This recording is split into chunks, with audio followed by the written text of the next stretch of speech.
Hello again and welcome to the second section of this part of the course.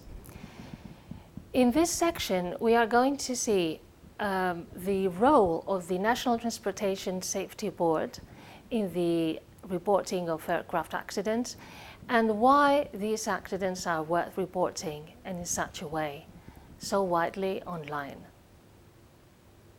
This is the mission statement that appears in the National Transportation Safety Board's website.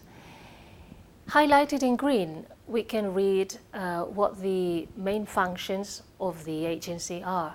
That is, investigate every civil aviation accident, determine its probable causes, issue safety recommendations for the future, carry out special studies if necessary, and coordinating resources either to help victims, families, and other institutions abroad.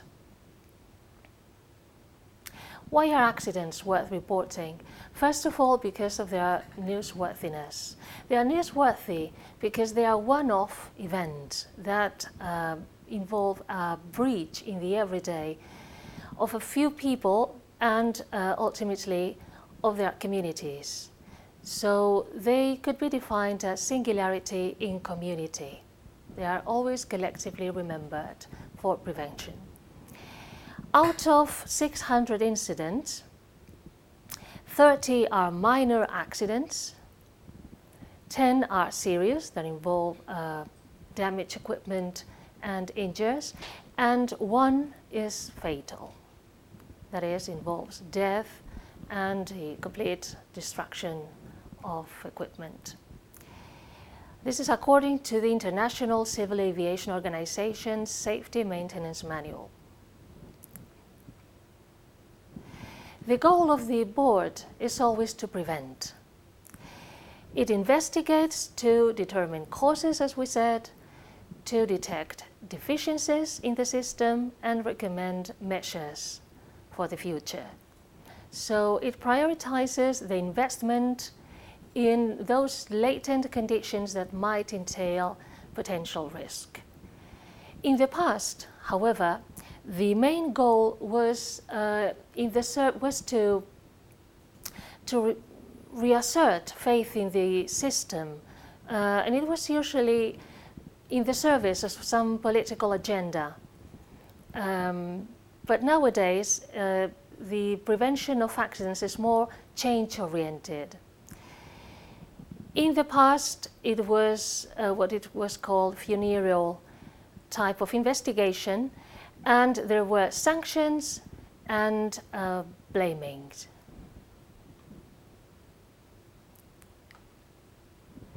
So, reporting accidents fulfills a social memory mission, reinforces the collective side of a disaster, of catastrophe. We said that any catastrophe is a singularity in community, and reporting builds a narrative which is a brotherhood bond, no matter how ephemeral, that links the past, the present, and the future. There are 3 levels in this mission regarding social memory. The first level starts out from individual recollection, from the personal testimony or memory of survivors, victims, and witnesses.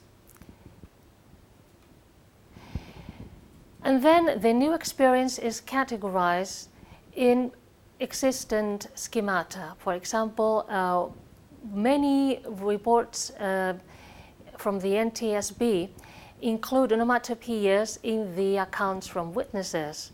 If they hear a pop noise or a thud. And last, the long-term goal is to establish a habit memory, desirable motor mechanisms for the future with the aid of rules and recommendations based on the investigation results.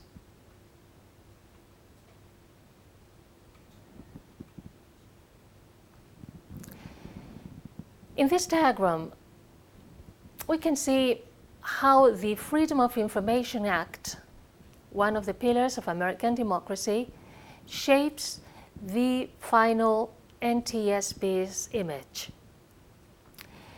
The Freedom of Information Act was enacted in 1966 and came into effect the next year when the board, the NTSB, had started functioning independently from the Department of Transportation in the investigation of any type of accident. The Freedom of Information Act ensures transparency in any communication between institutions and the American citizenship. This means that information has to be accessible and informative enough. So accessibility could be broken into a wide dissemination. That's why the board has chosen to divulge results and investigations proactively online, since 2009. And information must also be intelligible. This implies that it must be explicit for lay audiences, for non-experts. Technical contents are glossed over, for example, and memorable. And that's why the board has chosen in most reports and dockets, which is the genre we are going to focus on, storytelling format. It is more mnemonic, more memorable than plain technical report format. Being informative means telling detail, much detail, so achieving a high level of disclosure, and being democratic in the reporting, being multivocal, including as many voices as possible to ensure participation and gain credibility. This is everything we need to understand the role of the National Transportation Safety Board and its legal framework. In the next section, we are going to see what exactly is communicated and in what way.